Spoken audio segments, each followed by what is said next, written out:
Dostlar bir de ağacın kökü kanına bakın. Bak süperdi ejdaha bak. Maşallah babamın kanına bak. Bak görsün dostlar. Böyle bu kanlıkta bir şey ya. Bak buraya bak. Bak süperdi. Babamın kanına bakın görsünüz mü?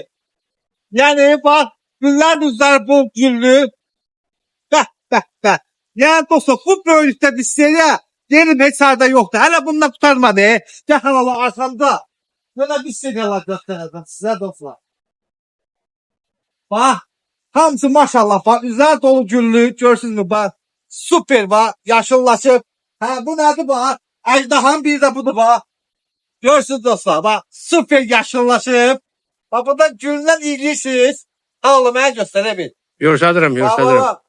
Dostlar buradan iyilirsiniz. Otursun altında kaşe kölgede. Damla oynuyorsunuz. Nerede oynuyorsunuz? Çay içirsiniz. Bak. Süper. Bak. Hop. Köşüne bak. Ejdaha de.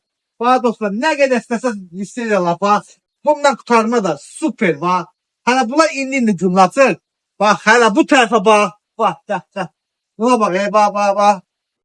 Görün necə salqıb cümlətdir. Bunun güllərinə baxın bir. İğnə dayanma oldu. Süper ətirləri var. Bak görürsünüz necə dostlar. Bak ne kadar istəyir ki. Hala buna bak bu yeni atış güllərini.